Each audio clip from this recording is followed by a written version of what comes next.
Inside our warm homes, we sleep on soft beds and thick blankets and still call it cold. Out on the old plains, the ground did not just freeze. It pulled heat out of the body like a slow hand. When the fire died, the cold did not fall from the air. It rose from the earth. The last ember burned low in the pit. The wind waited at their feet, crawling across the frozen soil. And here is the part that stops you in your tracks. They still slept warm. No wood, no coals, just their bodies, the ground, and the way they understood both. So the real question is simple. How does a human body beat frozen earth when the fire goes out? When a fire drops to its last embers, the cold moves fast. A teepee cannot hold that fading heat for long. And out on the plains, everyone knew one thing. If your body is cold before you lie down, you lose the night before it even begins. That is not a trick. It is survival math. The people out there warmed only what mattered. Not the whole lodge, not the air. Just the places that keep a human alive when the ground starts stealing heat through the spine, the back, the chest, the collar line. Nothing more. They hung their shirts near the glow for 3 or 5 minutes, just close enough for the cloth to feel alive again. They stepped toward the pit, letting the last breath of the fire touch the spine for 10, maybe 20 seconds. Long enough to load a little warmth into the body. Short enough to avoid sweat, because sweat on a frozen night is a death sentence. That tiny reserve of heat worked like a quiet savings account. A buffer for the hardest hour of the night, the hour when the frozen ground pulls the strongest. Some families held that reserve for a full 2 hours. And once you survive the first 2, the rest of the night becomes a negotiation you can win. This system worked because it respected the physics. Heat moves where air moves. Cold rises from the earth when fire dies. So they stop trying to warm the room. They warm the human. And once the human is warm in the right places, the ground loses its advantage. You can still use this today. Anyone sleeping on frozen soil in a storm with no fire left can buy themselves an hour or 2 of life by storing heat the same way the old families did. Small steps, precise steps, enough to stay alive until morning. Out on the old plains, people learned fast that the cold does not attack from the air first. It comes from below, from the frozen ground, and the feet are the first to lose that fight. Once the feet go cold, the rest of the body follows. That is how winter wins. Most folks today reach for hot rocks, but hot rocks die quick. They flare, then fade, and when they fade, the ground underneath steals heat twice as fast. The old families knew better. They used cold stones. Stones that had been sitting in the open wind, dry, firm, and slow to change temperature. They placed those stones at the foot of their bedding, right where the heel and ankle would rest. A simple barrier, cold to the touch, but steady. Unlike frozen soil, a cold stone does not pull heat like a thief. It slows the loss. It buys you time. The Plateau tribes and later the Crow were known for this small trick. Not many people remember it now. Archaeologists still find rings of these stones at old winter sites sitting exactly where bedding would have been laid, a quiet sign of careful thinking. By lifting the foot off the bare ground and placing it on a surface that does not suck away warmth, a person could cut heat loss by 20 to 25%, enough to keep the legs alive, enough to keep the core from working overtime, and enough to turn a deadly night into one you could wake up from. It is not flashy, it is not warm, but it works because it respects the physics. The ground hunts for heat. A cold stone does not. That small difference kept families alive when the fire was gone and the wind crawled low across the earth. On frozen nights, breath becomes a quiet enemy. Most people never think about it, but out on the old plains, families learn fast. Heat does not always escape through the air. Sometimes it escapes through the moisture you create yourself. When the fire dies, the air inside a lodge turns thin and sharp. Every breath you exhale rises a few inches, hits that cold layer, and turns into mist. That mist falls back onto your clothes and blankets. A little at first, then more. And once your shirt or your hide turns damp, the cold digs in. No one wins that fight. Not then, not ever. So the old people built what we would call a breath dome. 1 or 2 thin hides stretched low in front of the face and chest. Not to block the wind, not to trap heat, but to keep their breath close so it did not drift up and freeze in the open air. A small curtain of stillness, just enough to break the cycle. It worked because it changed the physics. Warm breath stayed near the body instead of climbing. Moisture settled gently on the hide, not on the skin.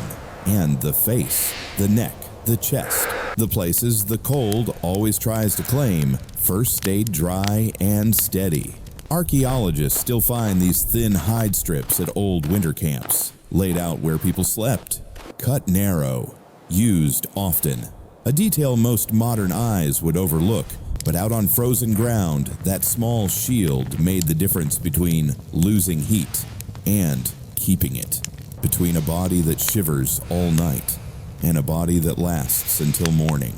Simple, quiet, precise, and the kind of wisdom you only learn by living through real cold. Out on frozen ground, the earth is flat and hard, almost polished by the cold. That flatness is a trap.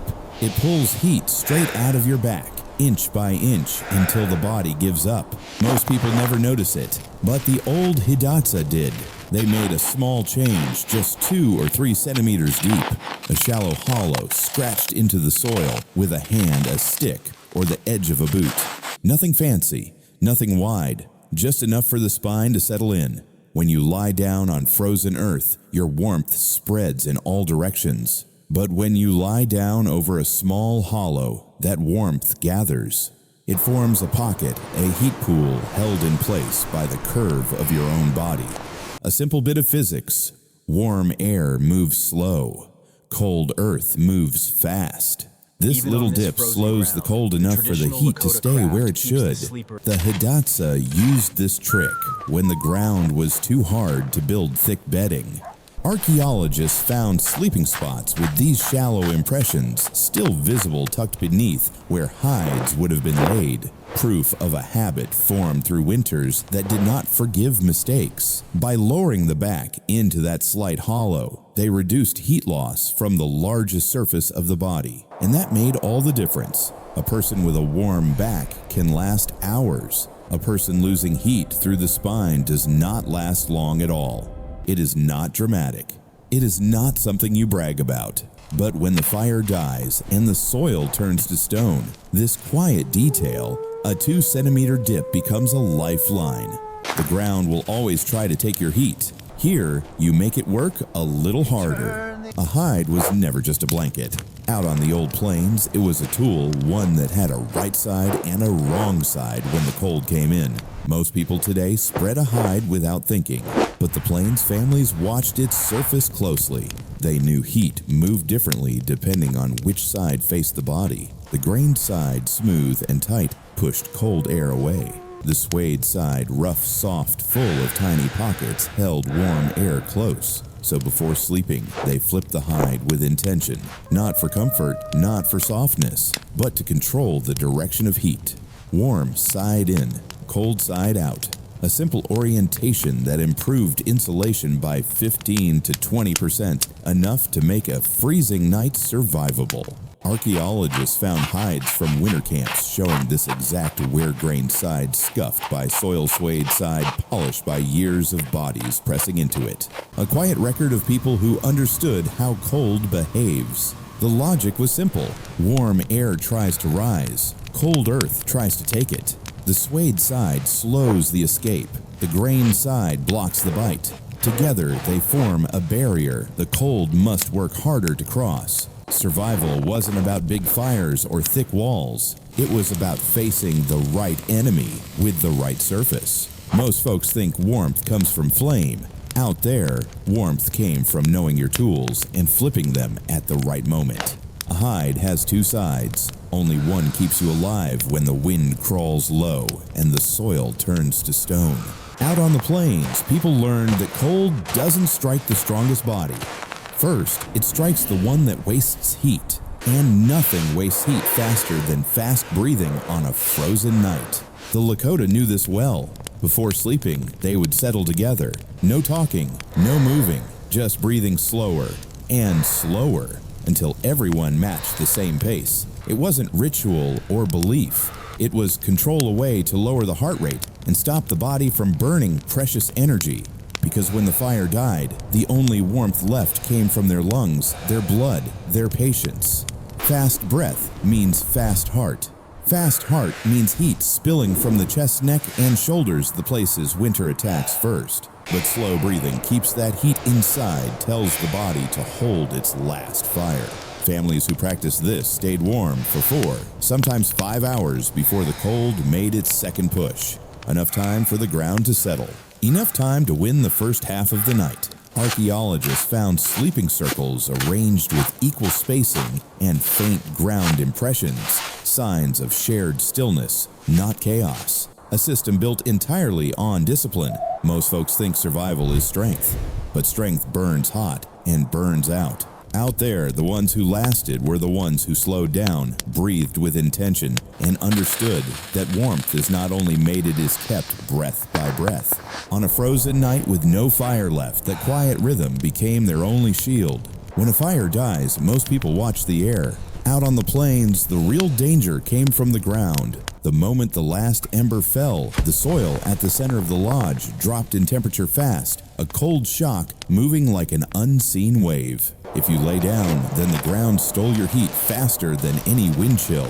The old people said it snatched warmth from your back. And they were right. Those first minutes were the worst, more heat lost than the body could recover. So the plains families waited.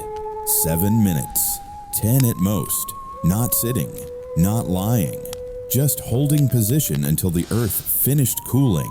Once the ground settled, they lay down, and the difference was immediate. Still cold, but no longer hunting for heat with the same hunger. Archaeologists later found soil layers showing the same pattern, center frozen, first edges cooling slower. The people were reading the ground the way others read the sky.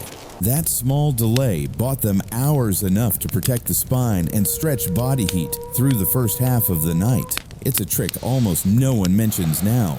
Quiet, simple, but brutally practical. When the fire fades, patience becomes insulation.